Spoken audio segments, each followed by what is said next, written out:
for your business conveniently through the One Equity Till number. Get one for free today at any Equity branch or call 0763 000 000. No sign-up fee, no commissions charged. Payments go directly to your account. Endeleza your biashara with One Equity Till number.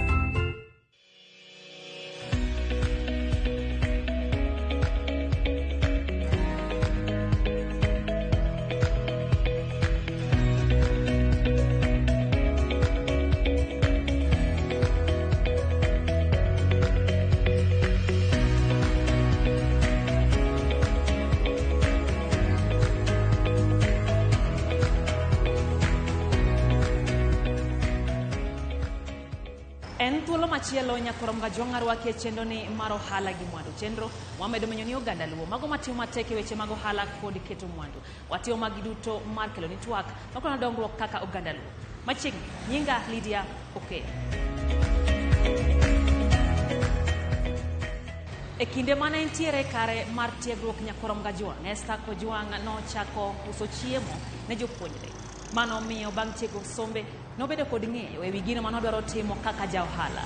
Nochako timo ohala mar loso mwandu mopogore opogore ahinya to chiemo kama oting'o mor kich kod mo mar njugu. Nyakorom gajwa ne walime kare mar timo ohala industrial area e county ma Nairobi kendo go kode mbaka e yo machal kod ma.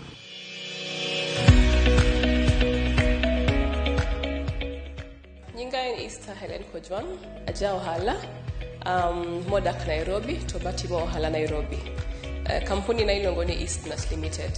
En kampuni ma deal gi bidhaa ma konyo ji dak maber. Wa package honey, wa package gimilongo ni simos, wa package moringa gini simsim, sunflower seeds, gik machal kamano. Mor kich gi njugu wagolo kuom jopur. Jopur gi moko nitie Rift Valley kama chal gi Nandi, Baringo, to njugu wagolo dala Homa Bay, Dhiwa, Rongo.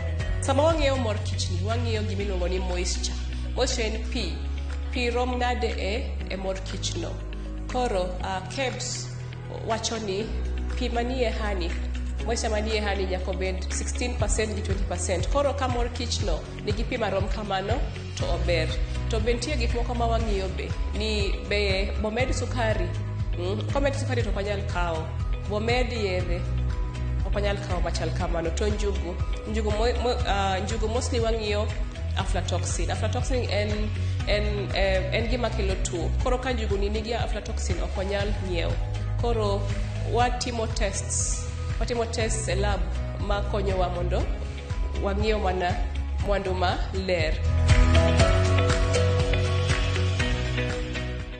Koro wantie gi mashinde ma konyowa ng'iyo quality e pap, lakini mashinde gi gin limited, ok nyal ng'iyo gik moko te. Koro nitie mashine milongo ni refractometer ma ng'iyo moisture content, be ng'iyo bricks gi density ni honey ni nigi pek marom nade, mano wang'iyo pap. Lakini koro ka honey no osebiro Nairobi watere lab. Nitie lab ma watiyogo, koro watere lab mondo ging'i gik moko. Ging'iyo ka omed sukari, ging'iyo ka en gi tuoche kata ka en gi chemicals momedi. Koro watimo kamano mondo wang'e ni product no ber. Kambi nani andiko ji 10, lakini kambi ni konyo ji mang'eny moloyo ji 10 nikech king'iyo joma jopur mondo wabed gi hadi kata kilo 15,000 mago jopur moloyo kata 1,000 chopo kata 1,300 kanyo. King'iyo honey ni, chakre honey ni owuok e puodho modonje gari, nitie joma nyaka ting'e e gari, nitie driver, nitie turn boy. Kochopo Nairobi nitie joma loro honey ni, nitie joma kele ka. Koro ondiko ji mang'eny. Koro kosechopo ka to be nitie joma ng'iewo mondo ousi. Koro kambi ni konyo Kenyans mang'eny kabisa moloyo ma sendiko ka. Apuonjora bedo ng'ama ochukore, ng'ama vumilia mondo biashara ogro, nikech nachako ka onge kata siling achiel. Nachako gi siling 9,000 kende, to siling 9,000 ni emogro mochopo kuma wachope ni. Koro mano mana nyalore ka achukora tatemo mana mos pile pile adhi tich kata ka gik moko dhi maber achiewa tadhi mana tich to adhi mbele. Gimoro mapuonjore ni nyaka walan continuously. Nyaka wapuonjre pile pile nikech ngima ma wadakni ngima ni dhi piyo kini waidwacho ni idwaro mana bedo gi knowledge mani in go 2015 kichopo igani knowledge no en outdated ok nyal kata konyi. Koro continuous improvement puonjore puonjori pile ti imanyo information mondo ibed ng'ama timo biashara ni maber. Nachako biashara ni ka ahok sani wan gi factory industrial area ka to wan gi duka town gi dukni moko konde moko.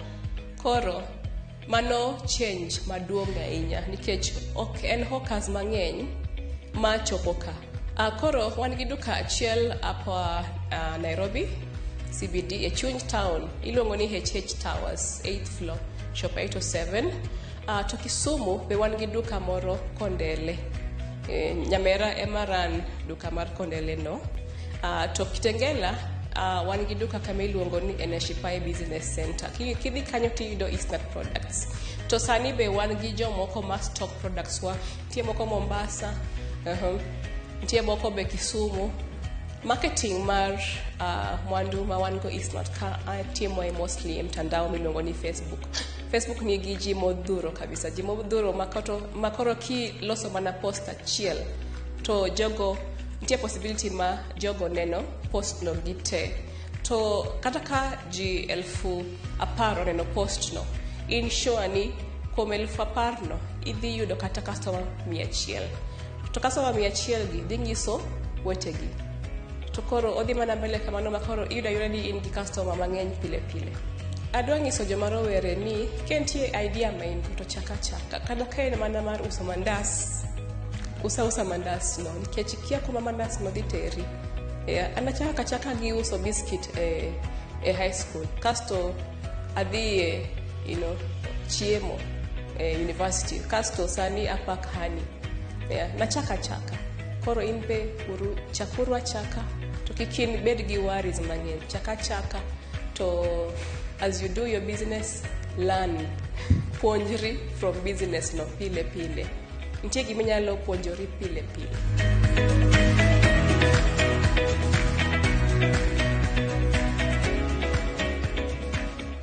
Bende kapod wantiere industrial area county ma Nairobi oromo kod wuodluo moro kaka Kennedy Otieno matimo ohala mar duso yudi. Ohala manochako bang' bedo kod lony e sekta mar gedo kuom higni maloyo 10. Noneno fuok e sekta mar duso yudi nyakoro mgajwang' manochako ohala ni awinje kaka ohala ni osebedo.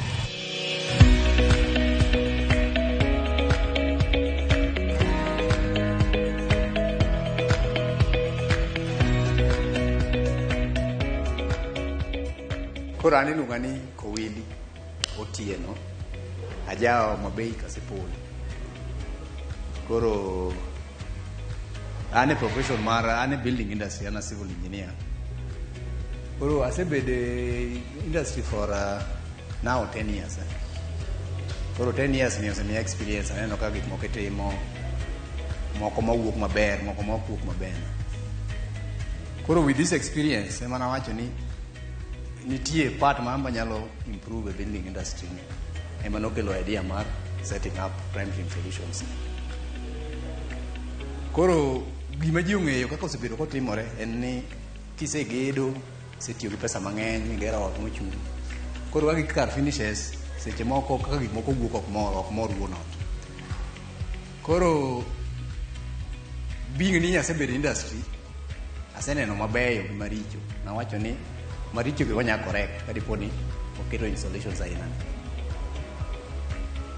Koro bang' mano nachako timo research matin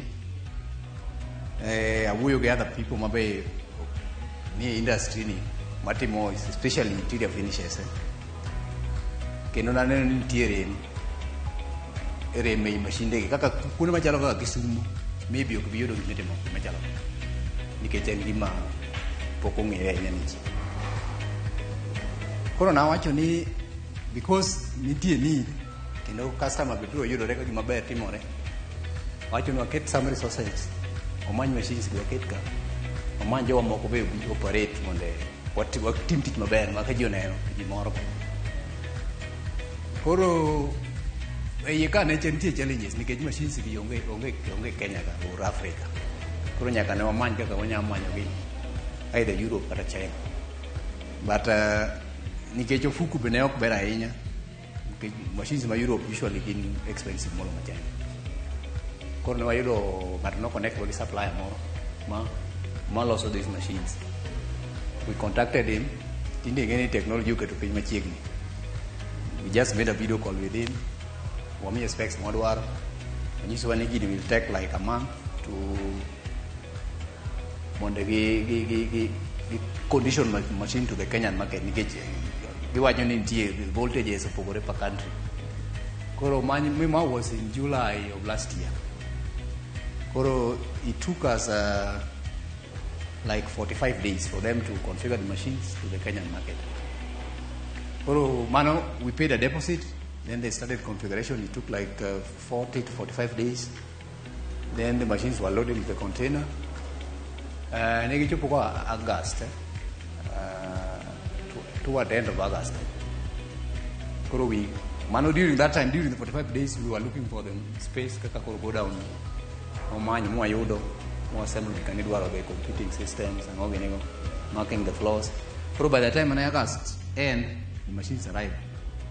We brought them here. When I installed in September, we were doing a dry run. We were testing. There were a few customers. Manayodo. Mane. They were doing a dry run like to see can this thing really work. We started operations officially in October. Was it serve a number of customers, maybe at least 50 from October until now. And the feedback is people are happy with the work. And one more can we get on a camera to you. Any business, the core person is the customer. Because without the customer, you don't have a business, don't you? There are three types of customers. Customer and yacht. Many yacht on wardrobe, on kitchens and all those fittings. So, and that general idea to on wardrobe, kitchen obedi, but okay, no child. The second type of customer, my and yacht, can do any design, make a could be no obedi. Then there is a third customer, and yacht, and design, can do any food in the one of the garden. Each of these customers, we serve them. In the odd, maybe key idea, we can design for you. When you have proposals of designs, kaka kitchen, kaka wardrobe, you go through it, kind satisfied. Yes, from that, we will look at it. This might explain which. Then we go there, we cut it, we put lipping, then we send a fully to site to go fix for you. The customers, when they get design already, we just take that design on yours. Below our cutting list, then we do the same process. Wangado, keto lipping, whatever fixing. Manigi custom, manigi design, manigi fundine. Fundine no miwa cutting list. Wangado, keto lipping, then wami fundine.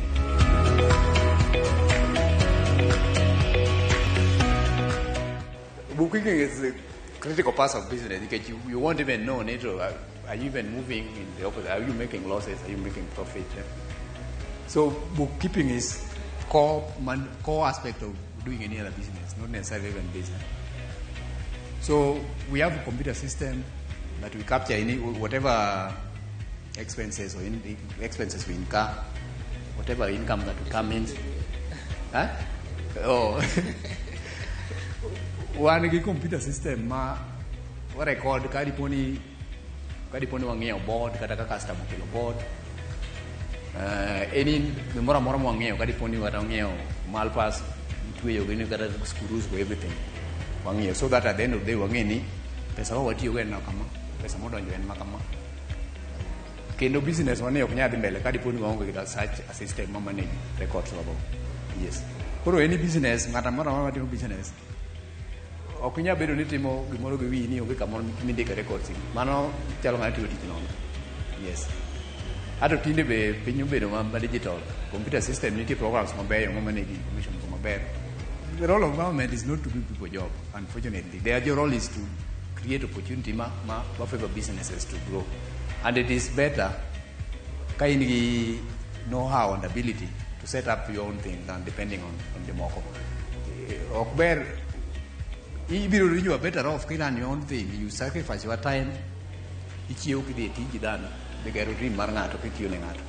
Jomar interested in doing something good. Any construction is a heavy capital endeavor. You spend a lot of money to build a house. Koro spend all that money, you get out mouth you. Then Koro finishes maji kangato nonjero book maraj, manok bedo ni mori. Koro, this is the main reason many of this business is here. To make sure after spending pesa note, kidonje ot you look at you more. Ko tim gik moko maler, tim professionally. Moloyo the normal thing mingiyo go miro ka gik moko ngad mo bam, one konta maraj. This is a professional job making you. You are happy ni kata be na spend pesa mangeny, it is worth it. It came out kaka no be no ogo. Se jomoko ngeni jowa ichako business kionge you are not present there. Ato en gima ok ber ahinya ni seche moko ngeni ngato ka manage mok mare to ko dedicate time mondo to manage gino maber. Koro yudo ni kai presence ni onge around committee mediation usually ok gik moko gidhi maber nikech that time and dedication needed to ng'eyo kaka gik moko ran seche moko joma iketo go may not dedicated. Koro the first thing in your presence there, or for larger businesses, give such sound management structure maber, whether you are there or not, things are running. But for small and medium efforts, your presence is needed. You also need a team where they are there. Magingeni ka business ni collapse whatever lose. Because kimbe salary kuro onge, ambe business collapse capital la.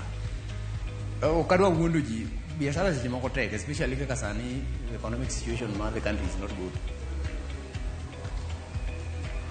Koro there are areas to just to make sure you live another day and maybe because we are hoping tomorrow will be better, don't we? Koro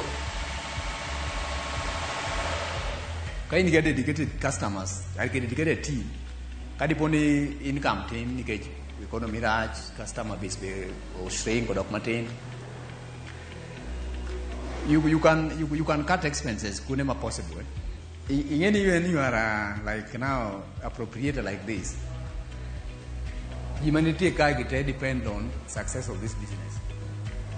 And if it doesn't succeed, it's a disaster for everybody. Koro, knowing that at the back of your mind, you are responsible for each soul money come up begin families somewhere. It's a motivation enough to wake up in the morning and come, making sure things are running. At the end of the month, there's something to give job. Even maybe you don't know material. You can't call it a day and thank God.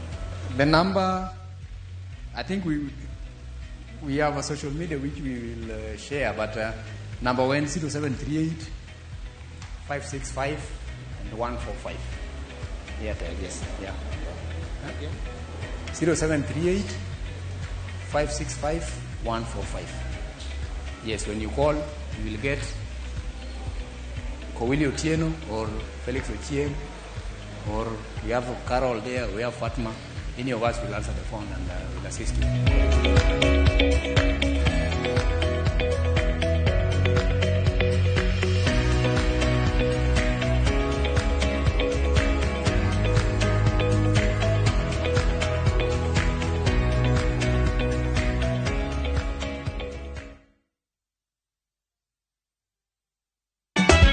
Osiep motegno kod johot moerore ritore.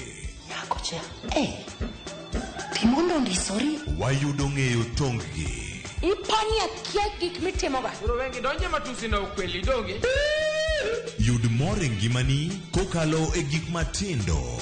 Udogo shwag wene musaja kadala. Justice for all. Miane ngima nyar kochia. Kod osiepene kachiel kod joodgi. I am busy. Imaruoto miyo kana wene jachien. Sama giromo gi pek mar ngima, joot kod osiepe. Nyasaye neno gi wang'i ma ok opimni. Akwaye ni mondo imak tieja karibu to kopuodho tileu chunye. Ok ginyal weyi ma ok inyiero. nyako chai rachna e joka koka ite to tekore mana ka ita puoyo maniego Nyarkochia tich abich ka tich abich saa 1:55 otieno mana e Ramogi TV.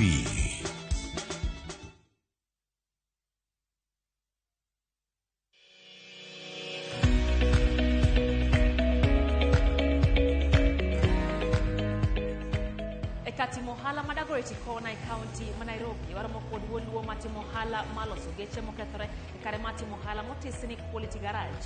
Hera mar geche nochakore e ngimane ka en jaklas 4 kire nyakorom gajwa mano omiyo ochako ohala ni omiyo sani osegoyo ondamo e sekta mar loso geche. Peter Okelo en ja ohala wa mar jo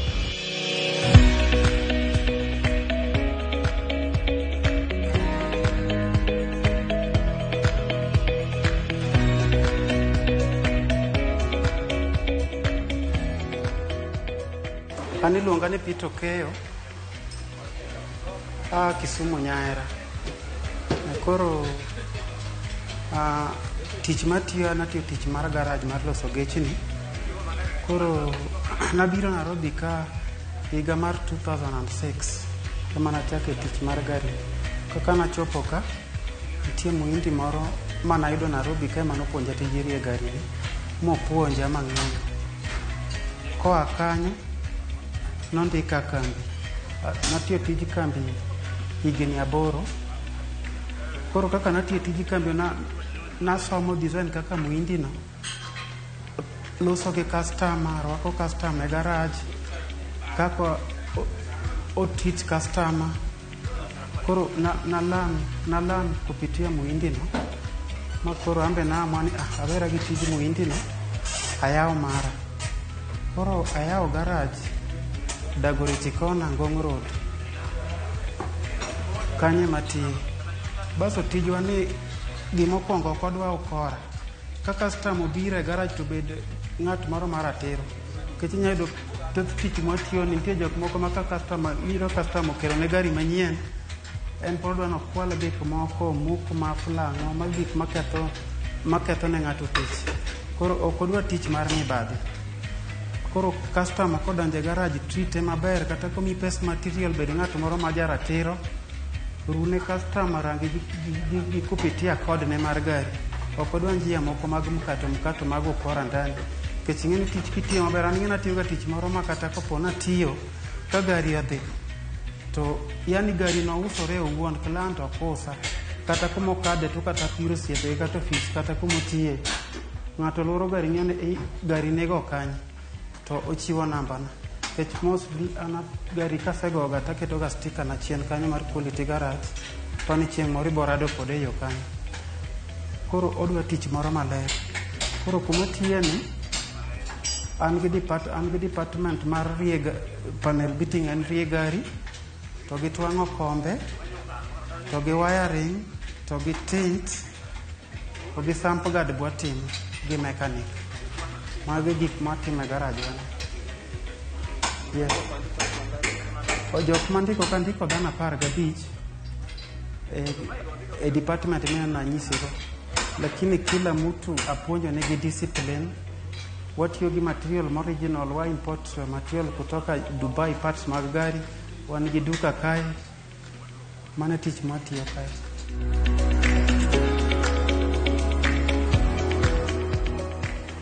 Tijni osekonyowa.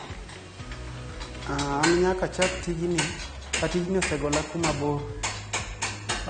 Tijni osekonya kata nyaka dalawa agero nego minwa ot apuonjo go nyithiwa. Nitie nyithiwa moko mabakawa asepuonjo tijni ondikgi. Tijni osekonya mathoth sana. Ng'at ma da puonjore tijni nyalo konya ka tijni ber. Kokiketo ukora iye ka ionge go ukora onyalo chopi mabor.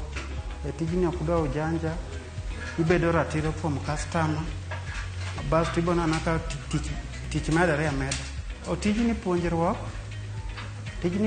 luwore gi wiyi. Nitie jok moko chal kaka driving school. Driving school nyalo ng'e kata gi 1 week kata koluwore gi chuny miketo. Koro raf gi nyalo bedo kaka tij rie gari ni gi go rangi ka onyalo kawe gimoro higa achiel. O mechanic to nyalo dhi 2 years kang'eny. Samo donjo nyaka bed gi record kila material mang'iewo ta a record kanyo gimoro amora rangi kwa parts dwa client dwa parts service kila kitu. Koro ka gari chadhi to igo kwan pesa ma client ogolo to gi profit mimeka ego mwa keep recording. Ng'at ma dwa chako biashara ina ni ana nyalo encourage ni kwanza odwaro nyaka ibed gi barua mar sirikal, nyaka ibed gi tools te, to odwaro kamoro maber ma iloso maber ma security ber ma kata customer biro to customer weti kinte kuond moko ma ng'ato tiye papo customer kelo gari to ng'e ka ok onyal we gari. Thoth ji ohero kelo gari ira nikech tich matiyo gi gik moko original. Ng'eni nitiere fundiwa moko ba ma koligwa moko matiyo ga garage moko machielo wayudo ka ng'ato okelo gari mondo igone rangi ni dhi rengni moko ma kando igone ng'ato gari rangi customer dhi gi kero ka gari puot gari barore no challenge aina koro an gi modano jomo clients abedo clients mang'eny tijini ok atiye gi ukora ang'iyo gik moko original as per code mar gari itiyo ne customer gari ma smart ma kata ko biro samo ko receive gari cha samo ong'iyo gari okone kata makosa kata chiel gari ler odhi komor kor ng'ene samo dhino to yudo ka within 1 week osekelo ne kata sipe gi moko kata sipe clients ariyo osekelo ni mane kaka natiyo gari dhi ng'ato kelo siepne momiyo sani an gi clients mang'eny.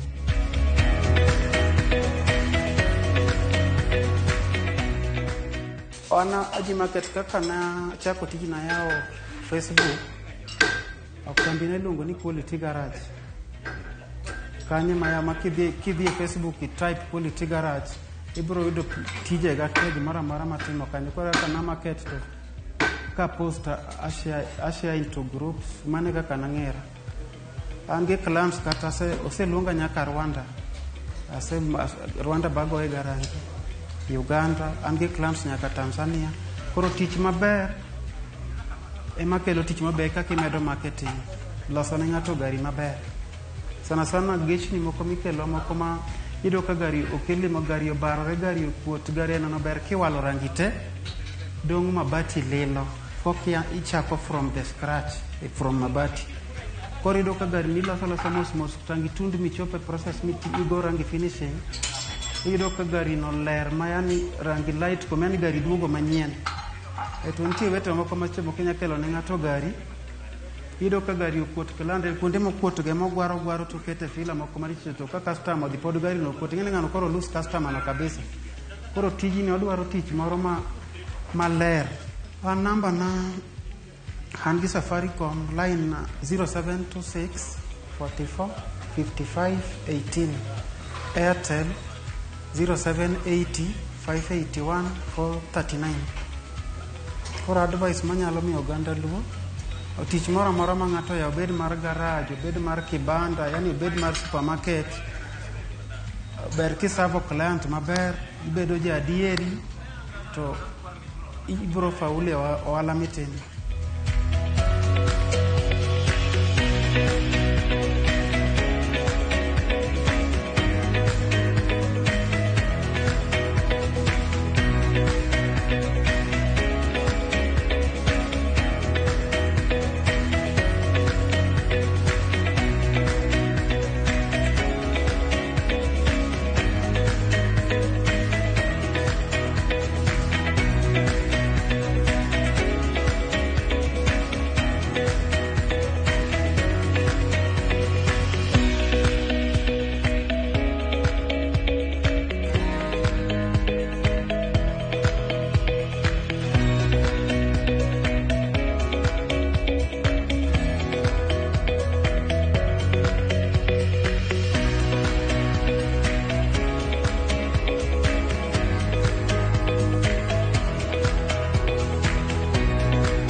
Gikanye mwatieke chendo ni mar ohala gi mwandu nyakoro Ramogi. En geno mara ni medo puonj makare kotendore gi magi mwamonyo ni chendo ni mar ohala gi mwandu.